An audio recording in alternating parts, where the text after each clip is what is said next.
Okay, well, there are various characteristics claimed for God, these omni characteristics: omniscience, omnibenevolence, omnipotence, etc., etc. I touched on one of them the other day when I made a video on the subject of omniscience and explained why I thought that Donald Rumsfeld had disproven that characteristic. I want to move on today and deal with the subject of omnipotence and a real problem that I have with the idea that God could be omnipotent.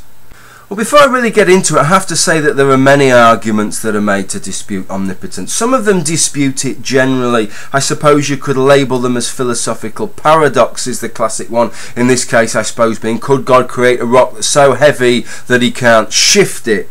I'm not really interested, I'm just generally not kind of interested in, they all seem like kind of philosophical trickery, things like that. I don't like them when they're aimed at me. I'm not going to start firing those kind of things back. I'm not saying that they shouldn't be addressed. I'm not going to be addressing them now, is what I'm saying.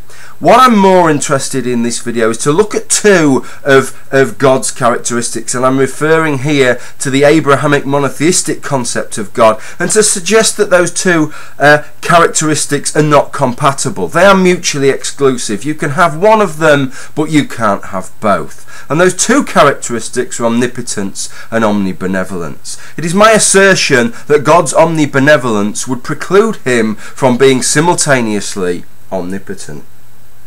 Before I look round this a bit more, I'll give you an example to show you what I mean. Imagine God has a decision to make, and this decision impacts in some way on human beings, on sentient life perhaps. It doesn't even have to be human beings, but sentient life forms. The kind of life forms that he is supposed to be act particularly benevolently to. Okay, so there's going to be a benevolence factor figured in to every possible choice that he can make here. And let's say there are a million choices, a million different alternatives that he could choose to do, but one of them is, the outcome is more benevolent than any of the other. If God is omnibenevolent, then that is the only choice that he can make. There are a million alternatives, but he is precluded from choosing 999,999 of them. He is locked in entirely to choosing just one. Now, perhaps this is my atheistic naivety here, but this isn't kind of what I'd been sold on this idea of omnipotence. But listen, just because you're omnipotent doesn't mean that you can do anything. It doesn't mean that you could do something, for example, which is logically impossible. Create a square circle, or to create a four-sided triangle. I think we all accept that. We can't include that in our definition of omnipotence.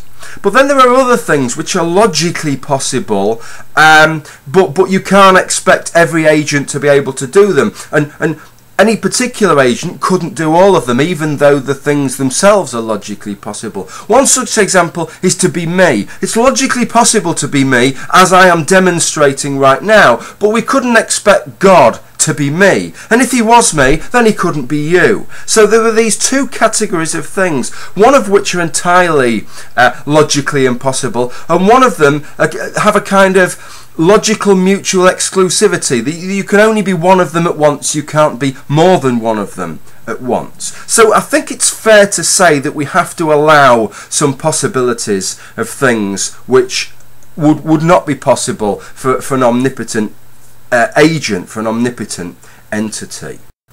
Now, the reason I'm saying all of this is I want to set the scene for what follows. And what's going to follow is I want to present for you now the defence as it's been presented to me for the compatibility of omnibenevolence and omnipotence.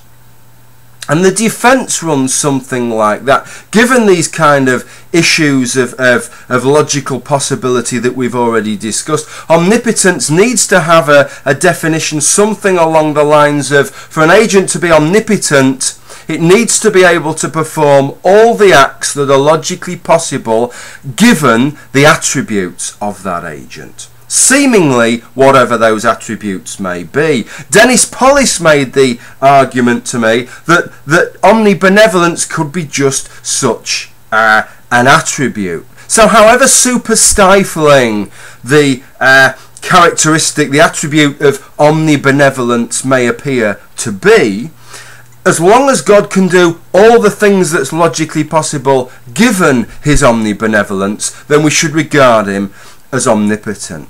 Now, ever since I heard that argument, I've always been thinking, there's got to be some way to really reduce this to the absurd. There's got to be some way to really... This is leading down some terrible path here to start defining the things in this way. And I got a PM the other day from a YouTuber called Hilbert54. Whilst I've been thinking about this video, this part of the video, this wasn't going to be in the video, this bit. He led me to a video by a guy called Theophage, who's a very good YouTuber. Check out his video on this. I'll put a link. And he discusses an article that was written by a guy in the Journal of Religious Studies or something like that. He gives the author of that. And this guy had come up with this concept of McNothing. And what McNothing is a hypothetical agent who can do absolutely nothing. The only attribute we need to know about McNothing is that he can do absolutely nothing. Now, this is kind of interesting here, because surely McNothing is omnipotent. This is the point. McNothing is omnipotent because McNothing can do everything that is logically possible given his attribute of not being able to do anything.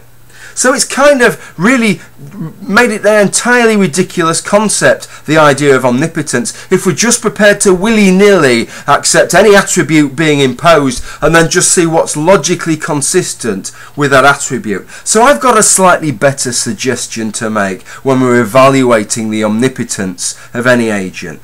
And it runs something like this.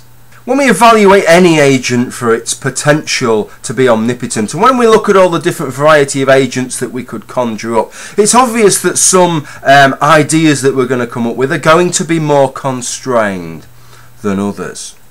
But if we're all happy with the fact that we can't just allow all of them to be classed as omnipotent, whatever the restrictions that they have, maybe what we should be looking for is something which I'm going to call a minimally constrained agent. This is an agent that is, by dint of his attributes, subject to less constraints than any other of these hypothetical agents.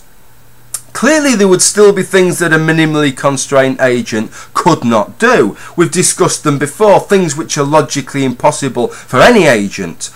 Things which have this kind of mutual exclusivity factor. You can be A, but then you can't be B and C. You can be B, then you can't be A and C. But what a minimally constrained agent certainly would be able to do is to pick all 1 million of those choices I talked about earlier, because benevolence would not be a factor that would limit this agent in any kind of way. Because if that could be a factor, what that would mean is, if you compare the omnipotent agent who is constrained by benevolence and the omnipotent agent who isn't constrained by benevolence, you've got one agent that's more omnipotent than the other. And that really goes against the concept. An omni characteristic is an absolute characteristic, and you can't be having one absolute omnipotence that's so much greater than another one. So I'm happy with this general definition of omnipotence, that what it boils down to is that all things that are logically possible given the attributes of the agent, with this one rejoinder, that the attribute of the agent is that it is a minimally constrained agent. What's entirely clear in all of this, what's magnificently apparent in all of this, is that any agent that is omnibenevolent isn't even close. It's not a case of close but no cigar. It's a case of 1,000,000 miles away from anything that we could possibly describe as omnipotent. And if we're going to describe it as omnipotent, then we've opened the floodgates to describing pretty much anything as omnipotent. Well, I'm interested on what your thoughts are on this. Thank you for watching this video, and bye for now.